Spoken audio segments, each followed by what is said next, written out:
Bismillahirrahmanirrahim. Assalamualaikum warahmatullahi wabarakatuh. Alhamdulillah dapat kita bersama-sama lagi pada pagi ini. Siri yang ke-13, minggu yang kedua dalam kapsul 15 minit Syama'il Muhammadiyah sallallahu alaihi wasallam. Dan kita ambil sedikit masa untuk sharekan majlis kita pada pagi ini, supaya sahabat-sahabat kita boleh tunggu sekejap untuk mereka masuk sama-sama insya-Allah. Dan saya harap sahabat-sahabat juga boleh tuliskan juga di ruangan komen suara saya macam mana, clear ke tidak, line okey ke tidak. Saya harap okey lah, sebab saya pun tak dapat nak pantau sangat, sebab masih lagi berada di kampung. Dan insya-Allah hari ini akan bergerak ke Ipoh pula, untuk pergi kampung belah isteri saya pula. Kita ambil masa seminggu ni lah, setelah 3 bulan PKP berlangsung. Suara clear insya-Allah, alhamdulillah. Puan Ami Syahmina, semua jelas alhamdulillah. Baik. Jadi kita ambil sedikit masa, sementara kita tunggu sahabat-sahabat kita yang lain masuk, kita selawat ke atas Nabi sallallahu alaihi wasallam insya-Allah. Mudah-mudahan dengan berkat selawat ingatan kita ke atas Nabi sallallahu alaihi wasallam, Allah mudahkan akan segala urusan kita pada sepanjang hari ini insya-Allah. Allahumma salli wa sallim wa barik alaihi wa ala alihi sallallahu wasallam alaihi. Allahumma salli wa sallim ala nuril anwar wa sirril asrar wa tiryaqil aghyar wa miftahi babil yasar sayyidina wa maulana Muhammadinil Mukhtar wa alihil athhar wa ashabihil akhyar adada ni'amillahi wa ifdalih.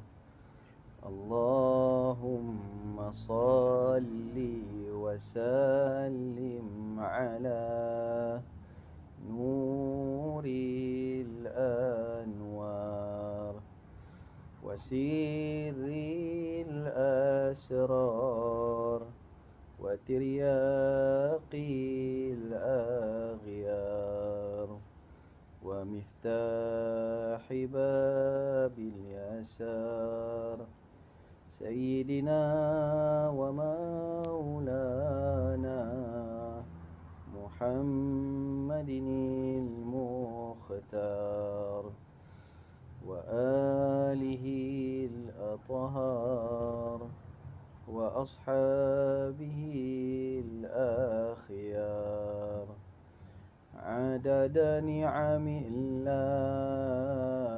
wa ifdalih.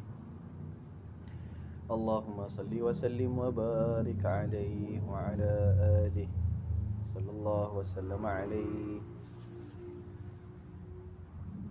Bismillahirrahmanirrahim. Alhamdulillah wassalatu wassalamu ala sayyidina Rasulillah wa ala alihi wa sahbihi wa man walah. Rabbana zidna ilman warzuqna fahman birahmatika ya arhamar rahimin. Allahumma faqihna fid din wa 'allimna at-ta'wil wahdina ila siratikal mustaqim. Amma ba'd. Alhamdulillah, syukur pada Allah Ta'ala dapat bersama-sama kita pada pagi ini. Dalam siri yang ke-13 kita akan bincangkan 3 hadis terakhir dalam bab yang pertama daripada kitab Syama'il Muhammadiyah karangan Al-Imam Tirmizi rahimahullahu ta'ala. Wa nafa'na bihi wa bi'ulumihi wa ulumi masyayikhina fid daraini amin. Saya mengucapkan selamat datang, ahlan wa sahlan kepada yang baru masuk bersama-sama dengan kita. Ada Puan Siti Hajar ada, Puan Basitah ada, Puan Norizita ada. Yang mengucapkan salam pada saya ucap dengan Waalaikumsalam warahmatullahi wabarakatuh. Moga-moga kita sentiasa dapat rahmat Allah Subhanahu wa taala insya-Allah. Amin ya rabbal alamin. Okey. Kita buka hadis yang ke 12 pada pagi ni ya. Insya-Allah. Wa bihi ilahi qala hadatsana Abu Daud Al-Masahifi Sulaiman bin Salmin qala hadatsana An-Nadhr bin Shumail an Salih bin Abi Al-Akhdar an Ibn Shihab an Abi Salamah an Abi Hurairah radhiyallahu anhu qala kana Rasulullah sallallahu alaihi wasallam abyad ka'annama sigha min fiddatin rajil asy-sya'ri. Daripada Sayyidina Abi Hurairah radhiyallahu anhu, beliau berkata baginda Rasul sallallahu alaihi wasallam berkulit putih. Abyad, putih abyad, dan putihnya pula disifatkan seperti diperbuat daripada perak. Sigha min fiddah. Sigha min fiddah ni macam silver, perak yang dibersihkan. Kita tengok logam emas, perak, tembaga, perak ni putih lah. Emas kuning kan. Jadi perak ni kalau yang dicuci, yang dibersihkan, dia punya kilauan dia ataupun dia punya bersih dia macam mana? Maksudnya tak adalah tompok-tompok yang mencacatkan kepada rupa bentuk dia bila dicuci bersih kan. Macam perak yang baru ditempa gitu, macam yang baru dibuat cincin perak tu, kalau yang baru cantik sangat kan, bersih dia. Macam ada sebahagian dia putih dia putih, dan kalau putih sangat pun tak cantik juga, dia akan jadi macam pucat.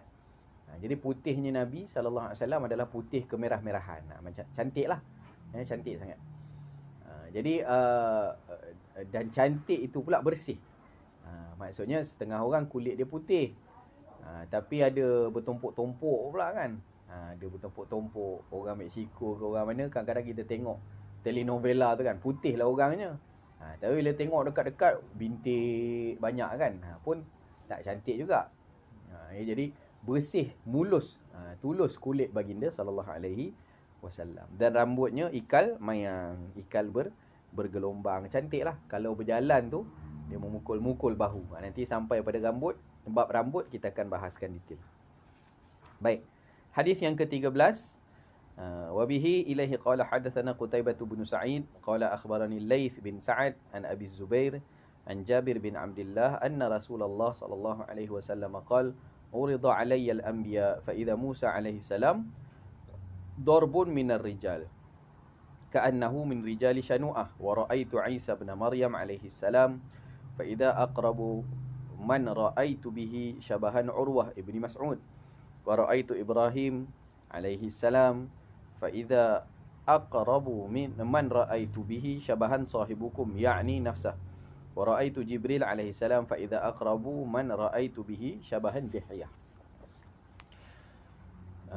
Daripada Sayyidina Jabir bin Abdullah radhiyallahu anhu, sesungguhnya baginda Rasul sallallahu alaihi wasallam bersabda, telah diperlihatkan kepadaku para nabi. Maksudnya Nabi sallallahu alaihi wasallam dah jumpa dengan nabi-nabi.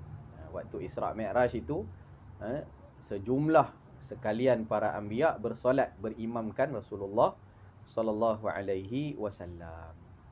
Imamkan Rasulullah sallallahu alaihi wasallam. Jadi Nabi pernah jumpa dengan nabi-nabi, dan ketika Mi'raj pun naik ke 7 langit pun Nabi pernah jumpa dengan beberapa orang nabi. Jadi telah diperlihatkan kepadaku para nabi. Jadi apa namanya? Hikmah dia adalah apakah hikmah Nabi dipertemukan dengan para nabi supaya dapat mengambil semangat mereka. Para nabi kan telah lalu zaman mereka, telah lalu kaum mereka. Sebahagiannya diceritakan dalam Quran, sebahagiannya tidak diceritakanlah. Sebab jumlah nabi 124,000 kan. Banyak. Jadi sebahagiannya diceritakan di dalam Al-Quran.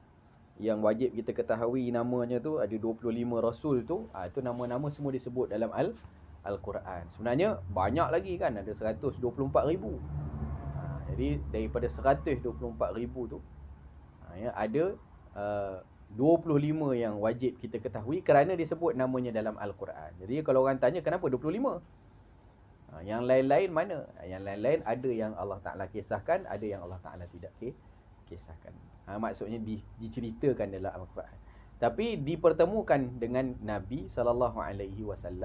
Tujuan dia apa? Untuk semangat, untuk bagi semangat pada Nabi SAW untuk teruskan perjuangan Nabi-Nabi yang terdahulu sebagaimana yang mereka lakukan kepada umat yang Allah Ta'ala utuskan mereka untuk bawa umat itu, keluarkan mereka daripada kegelapan kepada cahaya. Jadi begitu. Okey. Dan kata Nabi SAW, apabila diperlihatkan Nabi Musa AS, itu adalah seperti seorang lelaki daripada kabilah Syanu'ah, satu kabilah daripada Yaman. Kabilah Syanu'ah, maknanya Nabi ceritakan pula balik kepada sahabat-sahabat tentang wajah-wajah para anbiya ni, dan di-compare lebih kurang muka siapa. Jadi muka Nabi Musa macam seorang lelaki daripada kabilah Syanu'ah, satu kabilah daripada Yaman. Kemudian aku melihat Nabi Isa bin Maryam alaihissalam, itu adalah orang yang pernah aku lihat mirip wajah Urwah bin Mas'ud Al-Thaqafi. Iaitulah seorang sahabat Nabi sallallahu alaihi wasallam. Urwah ni muka macam Nabi Isa. Jadi diperkenalkan. Jadi sahabat-sahabat dia boleh bayanglah. Oh, lebih kurang muka itu. Dan aku melihat juga akan Nabi Ibrahim alaihissalam dengan orang yang mirip dengan wajahnya, yang pernah aku lihat adalah kawan kamu ini. Jadi Nabi cerita dengan sahabat. Miripnya sahibukum hadha. Muka Nabi Ibrahim macam muka siapa? Macam muka kawan korang ni lah. Kan? Macam muka sahabat korang ni lah. Siapa dia? Baginda tunjuk diri baginda sendiri sallallahu alaihi wasallam. Kenapa wajah baginda mirip wajah Nabi Ibrahim alaihissalam? Kerana Nabi Ibrahim adalah datuknya baginda sallallahu alaihi wasallam. Keturunan susur jalur Nabi sallallahu alaihi wasallam sampai kepada Nabi Ismail, yang mana Nabi Ismail adalah anak kepada Nabi Ibrahim. Jadi kalau kita baca riwayat Isra' Mi'raj pun, langit yang ke-7 itu, Nabi sallallahu alaihi wasallam jumpa dengan Nabi Ibrahim alaihissalam. Apa yang disebut oleh Nabi Ibrahim? Nabi Ibrahim kata marhaban bi ibni salih wan nabiy salih. Selamat datang wahai nabi yang baik, wahai anak bendaku yang baik. Yang lain sebut bil akhi salih, saudaraku yang salih. Nabi-nabi yang lain maknanya tidak ada susur jalur yang maknanya bertemulah keturunannya. Akan tetapi Nabi sallallahu alaihi wasallam adalah keturunan Nabi Ibrahim dan juga Nabi Ismail, yang membawa kepada DNA itu turunlah. Jadi mukanya sama. Adalah mirip-mirip kan? Adalah mirip-mirip. Walaupun tak semestinya seseorang anak tu serupa dengan ayah dia 100%. Tapi mirip tu ada. Tak hidungnya sama, matanya sama, bentuk mukanya mungkin sama, tubuh badannya mungkin sama. Jadi cucu Nabi SAW sendiri pun ambil juga DNA baginda Rasul SAW. Sayyidina Hasan ambil separuh, Sayyidina Husain ambil separuh. Sayyidina Hasan ambil belah atas, tak silap saya. Separuh yang atas daripada tubuh Rasulullah itu adalah mirip. Sayyidina Hasan mirip dengan Rasulullah, dan Sayyidina Husain separuh yang belah bawah adalah mirip dengan Rasulullah SAW. Jadi biasalah anak serupa dengan ayah. Apa pepatah? Kalau ke mana lagi tumpahnya kuah kalau tak ke nasi, kan? Bapa dengan mak kahwin, dapat anak, turunlah. Kalau tak rupa pun perangai, kan? Adalah bahagian-bahagian daripada yang turun daripada ibu dan ayah. Baik. Dan aku melihat Sayyidina Jibril alaihissalam. Jibril punya wajah, malaikat Jibril dengan orang yang pernah aku lihat adalah mirip dengan Dihiyah. Yakni Jibril bukan Jibril yang rupa asalnya. Jibril kadang-kadang turun untuk sampaikan wahyu, kadang-kadang bukan penyamaran lah, tapi penjelmaan ataupun datang dalam bentuk manusia. Jibril AS kadang-kadang datang turun dalam bentuk manusia. Jadi bila datang sebagai seorang manusia tu, rupa dia ketika mana jadi manusia tu macam rupa siapa? Itu maksud Nabi SAW. Iaitu mirip dengan Dihiyah, pun nama seorang sahabat. Muka Jibril kalau datang pada aku sebagai seorang manusia, muka dia macam muka Dihyah radhiyallahu anhu. Ya, jadi kata para ulama, apakah hikmah Nabi SAW bagi tahu kepada kita ataupun pada para sahabat tentang wajah para anbiya, ya, supaya kenal dulu, ya, kenal dulu. Dan memang kita pun biasa kenal orang daripada wajah. Mana satu ustaz fahami, itulah yang hidung penyek-penyek sikit tu, yang mata sepet-sepet sikit tu, kan tak adalah berapa tinggi sangat. Jadi orang akan melihat dulu kepada wajah. Wajah ni perkara pertamalah yang jadi tumpuan, ya, kepada orang yang hendak mengenali, ya. Dan kata para ulama juga di sini adalah membuktikan ketika mana Nabi SAW cerita tentang wajah para anbiya, maka sebenarnya melihat wajah orang yang dekat dengan Allah Ta'ala itu akan memberikan kesan kepada yang melihatnya, kan.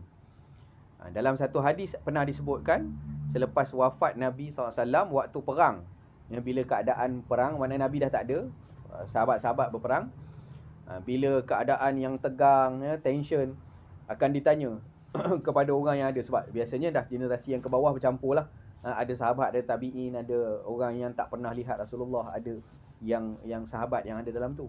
Maka akan ditanya dia, siapa daripada kalangan kalian yang pernah lihat wajah Nabi? Ya, siapa yang pernah lihat wajah Nabi? Maksudnya sahabat. Kalau ada, mereka akan diberi keutamaan yang cukup tinggi, diberi pegang bendera, liwak, diberi duduk di barisan hadapan dan dibiarkan dia melihat. Biarlah kami melihat wajah orang yang pernah melihat Rasulullah. Macam itu. Mereka kaitkan, cinta mereka itu dengan melihat wajah. Kamu pernah dimuliakan Allah dengan melihat wajah Rasulullah. Biarlah kami juga mendapat bahagian daripada melihat wajah yang pernah melihat Rasulullah. Kan? Kalau tak ada macam mana? Kalau tak ada tak orang yang pernah tengok wajah sahabat? Sebab orang yang pernah tengok wajah sahabat, maknanya kalau di generasi yang bawah lagi, semuanya tabi'in ataupun tabi'in, maka dia akan tengok, ada tak di sini daripada kalangan tabi'in yang pernah jumpa dengan sahabat? Maka dia akan diberikan keutamaan seperti itu juga. Wajah yang melihat, wajah yang pernah melihat, wajah yang pernah melihat wajah Rasulullah sallallahu alaihi wasallam. Jadi dia panggil musalsal lah. Apa namanya? Berantai-rantai gitu. Itu tujuannya adalah ada berkat. Hatta kita lihat wajah orang tua kita kan. Kita tengok muka mak ayah kita pun pahala. Kita tengok muka guru kita pun pahala. Kan begitu. Ini jadi ditambah lagi dengan didoakan akan segala kebaikan-kebaikan. Maka itu adalah ruang-ruang pahala lah, ya, ruang-ruang pahala. Okey, baik. Okey. Hadis yang ke berapa dah ni? Okey, sikit lagi kita habiskan bab saja. Hadis yang ke-14. Wabihi ilaihi qala hadatsana Sufyan bin Waqi', Muhammad bin Bashar. Al-ma'na wahid, qala akhbarana Yazid ibn Harun an Sa'id al-Jurairi qala sami'tu Aba Tufail yaqul ra'aitu an-nabiy sallallahu alaihi wasallam wa ma baqiya ala wajhi al-ardi ahadun ra'ahu ghairi. Qultu sifhu li qala kana abyad malihan muqassada. Sebenarnya bab ni kalau nak cerita panjang juga. Jadi kita pun sebenarnya dah 15 minit. Jadi saya ingat mungkin kita tangguh dulu 2 hadis. Ada 14 dan 15. Ada 14 dan juga 15. Kita nak tangguh ke nak sambung? Kita habiskan lah bab Kita habiskan bab lah. Tambah sikit. Tak jadi 15 minit lah. Tak jadi 15 minit. Okey.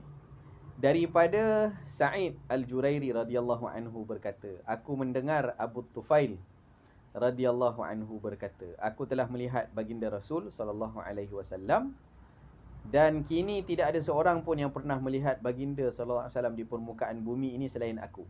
Sa'id al-Jurairi berkata, terangkan sifat-sifat baginda Rasul sallallahu alaihi wasallam kepadaku. Beliau menjawab, baginda berkulit putih, tampan dan badan yang sedang. Baik. Kita nak fokus yang syama'il ni kita sudah biasa lihat.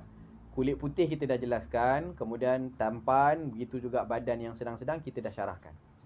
Cuma kita nak tengok fokus sikit pada perawi hadis ini, iaitu yang disebut Abu Tufail. Dalam cetakan saya, bawah nota kaki tu ada disebutkan, Ya, Sayyidina Abu Tufail, beliau merupakan sahabat terakhir yang meninggal yang pernah melihat baginda Rasul sallallahu alaihi wasallam. Jadi boleh buat teka-teki ni. Sahabat Nabi, siapa yang paling last kali meninggal dunia? Namanya Abu Tufail. Abu Tufail itu gelaran lah. Gelaran. Nama sebenarnya adalah Amir bin Wathilah. Amir bin Wathilah. Panjang ceritanya. Waktu diriwayatkan hadis ni pun dia kata, aku ni orang last. Kat atas muka bumi tak ada dah orang yang pernah tengok Nabi selain aku.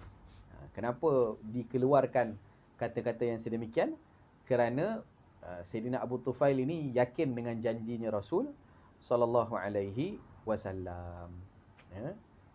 Yakin dengan janji Rasul sallallahu alaihi wasallam. Sebab apa? Sebab Nabi SAW pernah bersabda, ada hadisnya. Nabi pernah kata pada malam itu, 100 tahun selepas daripada malam ini, generasi ini akan luput. Maksudnya akan berganti dengan generasi yang baru. Nabi pernah sabdakan begitu. 100 tahun selepas malam ini akan berganti generasi yang baru. Generasi yang ada dengan Nabi waktu itu adalah generasi sahabat. Jadi yang paling muda yang ada pada ketika itu adalah Abu Tufail ini. Yang paling kecil sekali yang ada pada waktu itu adalah Abu Tufail. Dan ketika mana Nabi SAW wafat, umur Abu Tufail adalah 10 tahun. 10 tahun. Jadi setelah daripada itu, dia meyakini bahawa aku ini selepas, maknanya generasi sahabat akan berakhir selepas 100 tahun. Dan dia adalah yang paling muda yang ada pada waktu Nabi SAW sabdakan perkara tersebut. Dan Nabi wafat ketika mana dia berusia 10 tahun. Ya, maka dia yakin umurnya waktu meriwayatkan hadis ini sudah 109 tahun. Maknanya menghampiri kepada 110 tahun. Umur dia ketika mana dengar sabdaan Nabi itu adalah, dia kata kalau, sebab kata para ulama, kewujudan ataupun umur Abu Tufail ini sendiri adalah salah satu mukjizat Nabi. Bahawa Nabi SAW tidak pernah berbohong dalam setiap ucapan. Kalau yang Nabi cakap tu, walaupun benda yang akan datang, kan, cerita-cerita kiamat kan, itu belum berlaku lagi. Zaman kita lah yang orang yang yakin dengan Nabi, pasti dia akan ikut apa yang disabdakan oleh Nabi SAW. Dan mesti dia yakin, kalau Nabi kata akan keluar Ya'juj Ma'juj, akan keluar Dajjal pada keadaan sekian-sekian, akan berlaku sekian-sekian, pasti akan berlaku. Jadi Abu Tufail waktu tu umurnya dah 109 atau menghampiri 110 tahun, dia tahu waktu ni sahabat lain yang sini-sini semua meninggal belaka dah. Tinggal aku seorang je yang bergelar sahabat. Sebab seorang demi seorang dia lihat meninggal dunia, wafat di hadapan matanya, dan umurnya tu lanjut sehinggalah 109 tahun. Dia menunggu masa saja. Aku 110 mesti meninggal. Sebab Nabi kata lepas 100 tahun akan bersilih generasi, akan berganti generasi. Dan memang dia wafat pada ketika umur itu. Maknanya kalau lepas sikit saja, katalah 111 ke 112 umur dia, maka nanti orang akan pertikai pada hadis Nabi SAW. Kata lepas 100 tahun. Kan, ini lepas ni maknanya tak 100 tahun lah. Jadi beliau, Sayyidina Abu Tufail, wafat ketika mana umurnya 109 atau 110 tahun. Maka yang datang selepas itu adalah generasi tabi'in, ya, yang tidak pernah melihat Rasul sallallahu alaihi wasallam. Hadis ni buktinya lah. Dia kata aku ni orang tua-tua dah lah, dah lama sangat. Kamu datang ni pun nak tanya tentang Rasulullah yang aku pernah tengok sendiri baginda Rasul. Jadi orang ni datang ziarah. Jadi daripada sini juga kata para ulama, kita adalah pi ziarah. Ulama-ulama ni pi cari ziarah-ziarah dan beri keutamaan pada menziarahi ulama-ulama yang tua-tua. Ya, kerana mereka kadang-kadang sanad mereka tinggi, generasi yang mereka jumpa adalah generasi-generasi yang hebat. Untuk kita ambil manfaat daripada umur mereka yang masih tersisa sebelum Allah Ta'ala angkat ilmu yang ada dalam dada dia. Jadi pergi ziarah ulama-ulama tua ni. Ya. Baik. Okey, itu tentang Sayyidina Abu Tufail. Jadi boleh buat teka-teki lah. Tanya anak beranak kita kan, adik-beradik, saudara mara kita. Siapa nama sahabat Nabi yang paling last sekali wafat, meninggal dunia? Siapa dia? Oh, tak pernah tahu kan. Tak pernah tahu. Kita dah tahulah hari ni, dah tahu Abu Tufail. Baik. Hadis yang terakhir kita baca saja. Wa bihi ilai qala hadatsana Abdullah bin Muhammad bin Abdul Rahman qala hadatsana Ibrahim ibn al-Mundhir al-Hizami qala hadatsana Abdul Aziz bin Abi Thabit al-Zuhri qala hadatsani Ismail bin Ibrahim ibni akhi Musa ibn Uqbah an Musa ibn Uqbah an Quraib an Ibn Abbas radhiyallahu anhuma qala kana Rasulullah sallallahu alaihi wasallam aflaja thaniyatain idza takallama ru'ya kan nuri yakhruju min baini thanayahu. Daripada Sayyidina Ibnu Abbas radhiyallahu anhuma, baginda Rasul sallallahu alaihi wasallam mempunyai gigi seri yang renggang. Gigi seri apa? Gigi depan lah. Gigi depan ni, gigi kapak ni, gigi seri yang renggang. Kita pun dah sebut dalam siri yang lalu, ada gap di antara gigi baginda Rasul sallallahu alaihi wasallam yang cantik, ya. Saya tak ingat, kena tanya dentist. Cuba tanya dentist, apakah proses? Ada orang buat pembedahan, ya, dia nak menjarakkan gigi, ada nama dia, proses tu. Kalau ada sahabat-sahabat yang tahu, bolehlah tulis di ruangan komen kan. Dia ada orang pergi buat untuk cantik, kan. Ini Nabi SAW diberikan sendiri, ya, kecantikan itu pada gigi baginda SAW. Dan bukan itu saja, apabila baginda SAW bercakap, terlihat seperti cahaya memancar keluar di antara kedua gigi serinya itu, ya. Maknanya bila bercakap nampak seri, ya. Sama ada yang dimaksudkan cahaya itu adalah seri, ataupun secara hakiki baginda bercakap, ya, seperti ada keluar cahaya daripada mulut baginda sallallahu alaihi wasallam. Itu beza dengan kita lah. Kalau kita bercakap yang keluar hujan, air liur yang menyembur-nyembur kan, yang itu yang bahaya. Sekarang ni pun kuliah-kuliah di Masjid Surau sudah mula dibuka semula, dan ada SOP-nya. Biasanya pada mikrofon lah akan dijaga, sebab COVID ni daripada liur kan, daripada liur. Jadi kalau di konti radio IKIM tu akan ditukar filter. Dia ada filter dia letak dekat mic. Sebab apa? Kita kalau bercakap memang air liur menyembur-nyembur. Tapi kalau Nabi sallallahu alaihi wasallam yang bercakap, maka yang menyembur keluar itu adalah cahaya. Subhanallah. Cahaya yang keluar daripada celah gigi baginda sallallahu alaihi wasallam dan naik seri pada wajah baginda sallallahu alaihi wasallam. Dan Nabi SAW, pandang pertama itu adalah pandang pertama yang mengagumkan, ya. Sebab dia dua kan, akhlak dengan khuluk. Akhlak ni apabila sudah bergaul rapat, maka kita akan kenal akhlak. Tapi khalqi, penciptaan, pertama kali kita jumpa kita dah boleh nampak. Nabi SAW kedua-duanya dikagumi. Fizikalnya, orang pertama kali jumpa tengok sudah ada karisma, sudah rasa kagum. Masya Allah, ini orang hebat. Sekali pandang dah tahu dia orang hebat.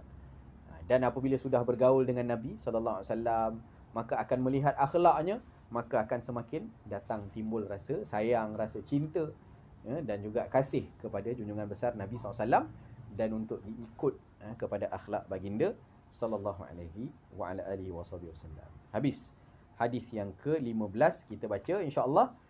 Esok kita akan masuk pada bab yang kedua yang menceritakan tentang khatamun nubuwah. Mudah-mudahan kita dimuliakan oleh Allah Subhanahu wa taala dengan diberi izin untuk menatap wajah baginda sallallahu alaihi wasallam dalam mimpi di dunia ini. Dan juga untuk kita yang paling pentingnya adalah, kalaupun tak dapat ruang itu, kita harap agar kita sentiasa mendapatkan ruang dan peluang mendapatkan syafaat baginda sallallahu alaihi wasallam untuk kita bersama-sama baginda di akhirat kelak, menatap wajah baginda kekal selama-lamanya dalam syurga Allah nanti, insya-Allah. Mudah-mudahan amin ya rabbal alamin. Sallallahu ala sayyidina Muhammad wa ala alihi wa sahbihi wa baraka wa sallam. Terima kasih kepada yang menonton, yang bersama-sama menonton pada pagi ini. Mudah-mudahan kita sentiasa mendapatkan rahmat Allah dan dipermudahkan akan segala urusan kita pada hari ini, insya-Allah. Aqulu qawli hadza wa astaghfirullahal azim li wa lakum. Wassalamualaikum warahmatullahi wabarakatuh.